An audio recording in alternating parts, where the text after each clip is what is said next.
Twiva is an influencer-powered social commerce platform, and we help brands across the spectrum from MSMEs to multinationals to effectively gain access to customers. So they would sign up on our platform, list their product and services. We match those products and services with their strategic influencers. Yeah.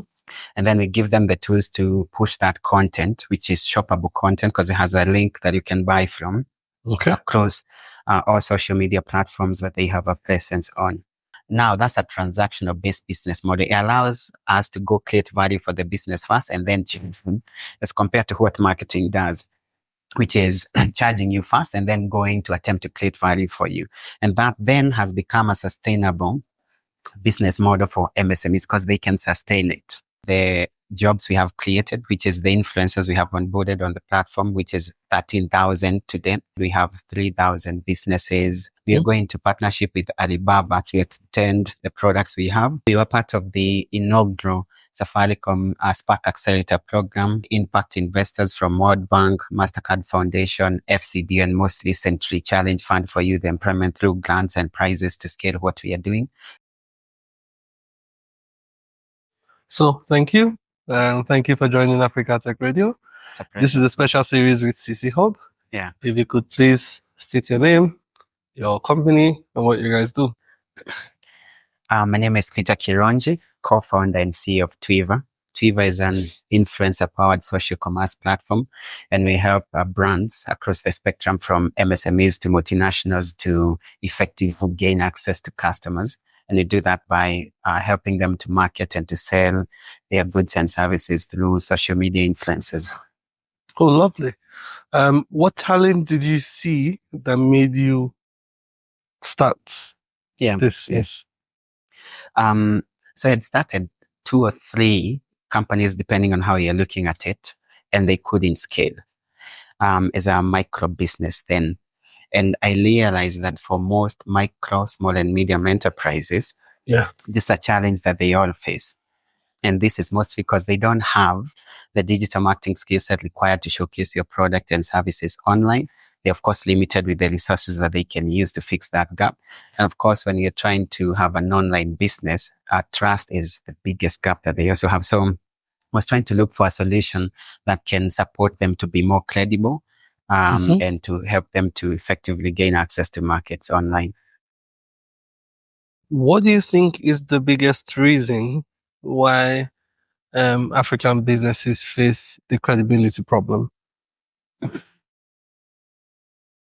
I believe one of the major reasons as to why there's that trust gap online, it is because historically we have not been transacting online as Africans. We're used to seeing the other human being that you're transacting with and then touching the products before you can buy them. And then as we transition to online businesses, you have all these other factors that drive trust or lack of it, matters, fraud, spam. So folks have become more shy. But also the businesses that are driving value on the continent, they're mostly MSMEs. So they are small. So the credibility is not there. You're likely going to trust traditional e-commerce platform because in your mind, they have something to lose and you can find them. So I think it's because mostly the economy is driven by MSMEs. So folks are shy. Yes. Okay. Can you give us a high-level overview about how your product works? Yeah. So we do 2 things. We help brands to market and to sell through the influencer. The marketing part, the industry would call that influencer marketing. And it's this idea that we connect you to an influencer who aligns with your brand and, of course, the objective of that campaign. And then they create content online promoting you. And our job then is to facilitate that transaction from hiring the influencer, negotiating for you, supporting them to create the content, and then doing the social listening, which is to track those online conversations to quantify the return on investment. For the sales part, which the industry calls social commerce, and this is more important for small businesses because they don't have the marketing budget. Is it possible that we create value for them first? And the value that we create for them is also more than that we capture. So social commerce vertical for us solves that problem. So they would sign up on our platform, list their product and services. We match those products and services with their strategic influencers. Yeah. And then we give them the tools to push that content, which is shoppable content, because it has a link that you can buy from across all social media platforms that they have a presence on. Okay. So what's the size of a community now? So today we have 3,000 businesses on the platform. We have 13,000 influencers and around 24,000 SKUs on the platform. Oh, okay. Yeah. And has this been profitable from the get-go, or it's still a case of getting to profitability? Yeah. So it's actually our second startup in the same space. So we are bringing a lot of learnings and insights from the first one. So we intended to have a profitable business from day one. Okay. So it has consistently been profitable from 2020, including this year. We project that we are still going to be profitable. We're trying to strike that balance of growth, but also disciplined, profitable growth, because that's sustainable. Yes.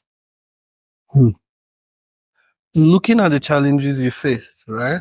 What was that pivotal moment for your business where you decided that, hey, you know what? I'm going to scale back on XYZ and I'm going to do XYZ? Yeah. So this is actually 2020. Few months in. So we come back from Canada to Kenya to test the idea. Do we have influencers? Would they find value in what we are offering? And whether this is uniquely different from what traditional agencies were doing. We realized there was a market for it. What we didn't do was to assess on the business side, whether they would be willing and capable of paying for our services. So went back planning to come and just focus on influencer marketing. COVID-19 happens. Now, we realize that this market is heavily driven by MSMEs for obvious reasons. And we realize they cannot afford our services, influencer marketing, because then you're having to pay an influencer, say 100,000 per month, and you need to sustain that. So it's not sustainable for most micro and small businesses. So the pivotal moment for us was we need to find a formula that allows the business to capture value before they can pay you. And that's why our business model is structured that if you're listing a product or a service on our platform, you are listing it at a retail pricing point and a wholesale pricing point. And that gross margin is how we make money. Now, that's a transactional based business model. It allows us to go create value for the business first and then charge them, as compared to what marketing does, which is charging you first and then going to attempt to create value for you. And that then has become a sustainable business model for MSMEs because they can sustain it. Yes. What are some of the milestones, facts and figures, metrics that your company has been able to achieve? Yeah. So I'll start by talking about the jobs we have created, which is the influencers we have onboarded on the platform, which is 13,000 today. On the business side, we have 3,000 businesses. In terms of partnerships, we were part of the inaugural Safaricom Spark Accelerator program. I've just recently graduated from that. We are going to partnership with Alibaba to extend the products we have, but also to tap into their resources to upskill our influencers. So those are some of the milestones that we have. Of course, we have been supported by impact investors from World Bank, MasterCard Foundation, FCD, and most recently Challenge Fund for Youth Employment through grants and prizes to scale what we are doing. And that is supporting us to really place this solution in front of so many businesses and influencers that need it to either monetize their creative or their content, or to actually gain access to a customer who is willing to create value by transacting with you as a business. Would you say it has been very difficult getting funding, especially looking at you're operating within a space where you already have the traditional agencies, right? So would you say it's been easy or it's been a journey? I think the obvious answer, which is what any other startup founder, most likely unlisted startup founders will tell you, is it's not easy in this market. And I say that with a lot of respect, in the sense that I have started a business in the Northern American market, and this one is just relatively harder here to attract capital. And there are so many reasons as to why that is the case.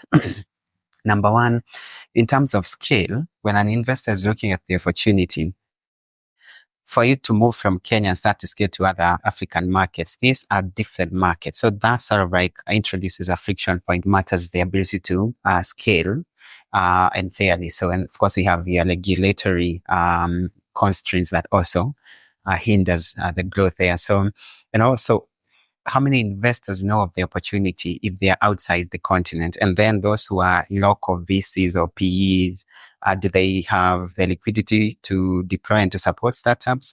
So these are some of the reasons I believe that are sort of not allowing local founders to attract capital. Okay. How has it been working with the big spenders within the advertising space? Because most of them are locked into agency contracts and things like that. So working with them, do you have to work with their agencies, or you now have to find a package for them or something? Yeah.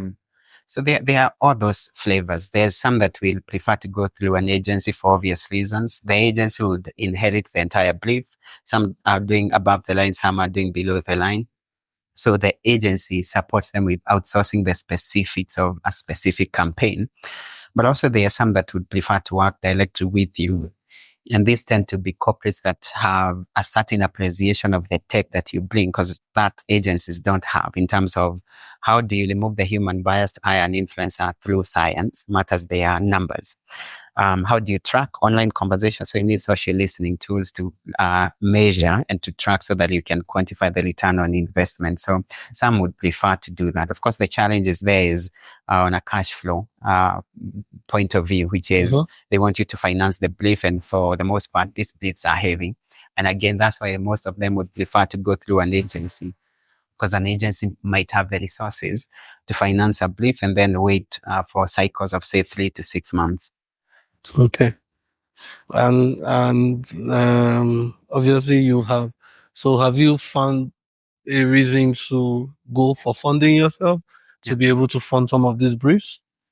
Absolutely. So because of the first exit, we had money to bootstrap, and then we have been very fortunate to be supported by impact investors. So we didn't really need to raise. We just raised last year for our pre-seed, small ticket size to position ourselves. But now we have just this month opened up our seed round for 2.5 M.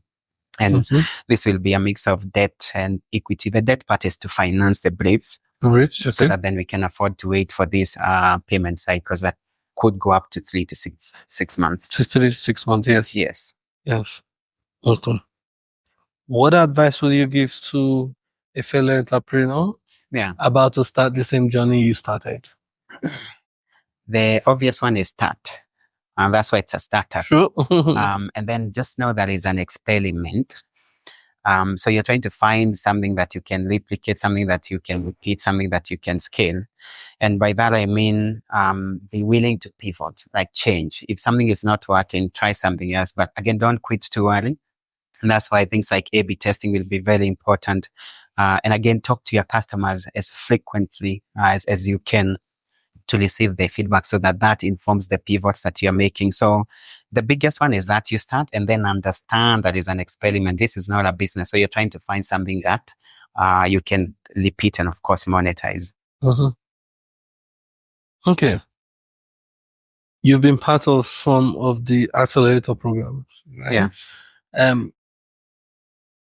What would you say has been the value? Because some of these accelerator programs are actually not giving money.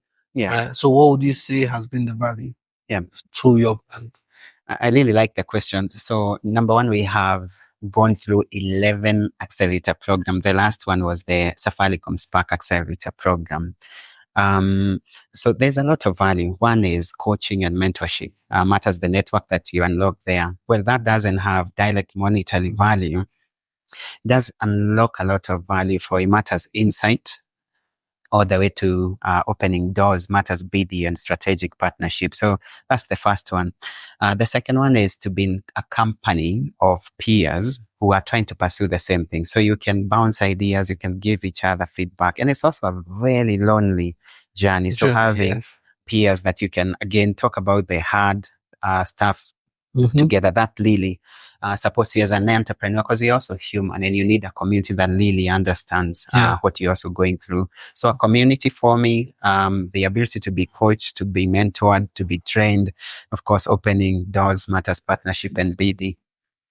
Okay. Innovation is a word being thrown around a lot within this space, right? What would you say would be the innovative part of your business? Yeah. So, so for us, number one is innovation, not just from a product point of view, which is obvious, is around the business model. And the biggest for us is finding a formula that is sustainable for the majority. Those are the micro and the small businesses. So that's why we have Lily Excel, so that it's affordable to them, and by proxy, it's sustainable, and that becomes good business for us. But on the tech side, we have been able to integrate with AI to support this business. Remember what I said at the beginning, which is they don't have the digital marketing skill sets. This goes all the way to producing copy and images to promote your product or your services. Now you can point an AI tool on our platform to the product data points like product description, pricing point, images, and it's able to generate content for you within seconds at zero cost to you as a business. And of course, the product matching, you're matching that product to the influencer, because you're looking at the data points on the influencer side to align with your target audience, and then the product side, so that then you increase the chances of sales conversion rate. Because the biggest problem for e-commerce is that the average sales conversion rate is 2%. So you can imagine it's significantly lower for the small business. So you're trying to do everything you can to optimize and increase the sales conversion rate for these businesses.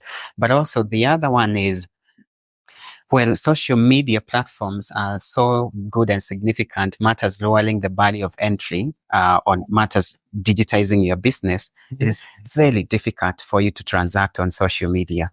You'd see content, an image, you're finding the number you want to call them, ask basic questions like whether they have this color, that size, how much does it cost, when do you fulfill, how do you fulfill. So we give the customer a guided path to purchase, which is you see content on Facebook and you can transition to a checkout process and you'd have access to all the information you need to transact with that business. So it's sort of like democratizing that space, but also making it more streamlined for small businesses, but also the online consumer. How did you aggregate these influencers? Because influencers can be very erratic. And difficult to manage. I am. Truly, it's not the easiest bunch to work with a lot of respect. So for us, we started, and remember, it's a multi-sided platform. You cannot have a lot of influencers if you don't have a lot of businesses, and vice versa. So for us, it's using the zigzag strategy. You raise it to a specific number, then flip to the other side. So we started with a database of around 100 influencers with 2 businesses. And then you go to 500 influencers, go to 5 businesses. So you sort of try to you sort of try to balance both the demand and the supply side. What would you say is your monetization strategy now? Understanding that within your industry, that would be one of the most innovative points. Because what used to happen is the influencers used to give their rate cards and then the SMEs pay. So how have you reduced that cost to the consumer and to the influencer? Terrific. Of course, the cost for marketing will always be pushed to the customer, the end customer who is buying that product. So how we are helping them is to help the brand significantly lower the cost to market and to sell online. And that's why I was saying that our formula allows us to not charge you to market. That comes with the sales process, because then we have to go attempt to sell a product and then retain the margin. So you're floating that product to us at a wholesale pricing point. That's the first thing. So that's a transactional-based business model where you are getting the gross margin. But also we are now innovating to tap into other revenue streams. One of these is the same storefronts that belong to the influencers and the distribution across social media. We can use that as advertisement space. So we have a pay-per-click solution when even the discovery matters top of the funnel. That should be worth something, and you should pay the influencers to do that. And by proxy, we capture value.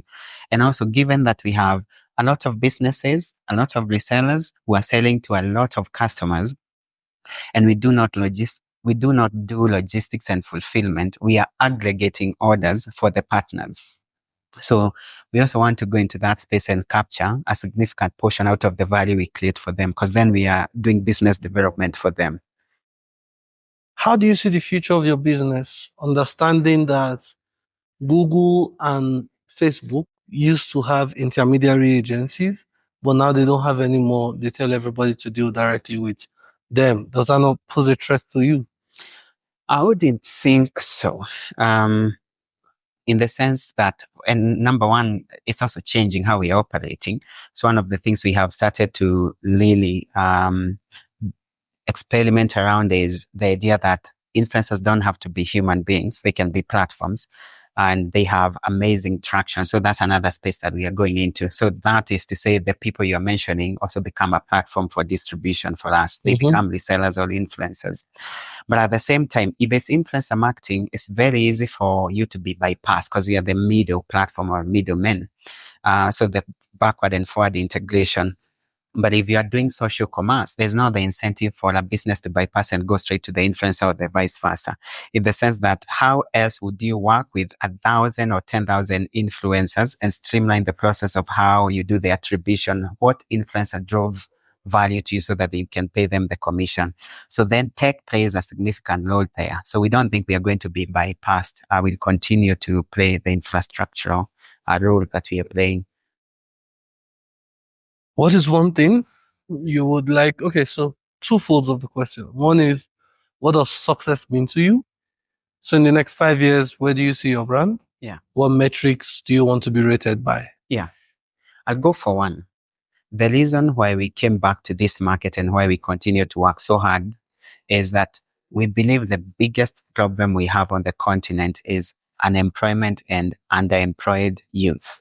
So success for me is Twiva, or can Twiva as a platform be a platform that creates meaningful and dignified work for our young people? That's what we are pursuing. And our goal is in the next 5 years to get 1 million jobs. The question around dignity is it at least above the minimum wage? Can you sustain yourself by being an influencer or being a reseller on our platform? So the metrics we are tracking is anything that qualifies, whether it's a dignified and a meaningful job for you, which is it repeat business so that you don't just have spike after 3 months? That's when you're getting a gig, a problem that influencer marketing has, the traditional influencer marketing. But also, how much are you earning? And then does it come with other benefits also? So for example, we have verification badges on the platform. So if you're working for a brand like Safaricom, that comes with other benefits like free airtime. So we also power the entire engine for you for free. Some are coming with medical insurance. It's as part of what they offer above the monetary value that you get as the verified reseller. What would be one lasting thing after this interview that you want people to know about Twiva? Just a message? Yeah. What I would wish for most people to know about Twiva is the sustainability of the model that we are using matters, creating value for the entire ecosystem, for folks who are trying to gain access to a customer that is also willing to transact with them. And the fact that for businesses, you're getting everything you need to operate a business for free, from inventory management, order management, payment gateway to collect and to transact with your customers, and how to also create content using emerging tech like AI. So then the call to action becomes look at the solution and see whether there's value for you, and especially for micro and small businesses. Thank you very much, Peter. Thank you so much. We really hope to see Twiva go to the highest of heights. It will. Do let us know. Please keep informing us about the progress that you're making within the market. I truly see the value in this. But it's a very competitive space because of the agencies in the middle. Yeah. And that's also because they also have history. They've been there for a long time. Yeah. Right. So it's an upward tough journey. Yeah. But I mean, I think you're up to the task. Absolutely. Thank you very much. Thanks Thank you so for much speaking with having me. Africa Tech Radio. Thank you so much.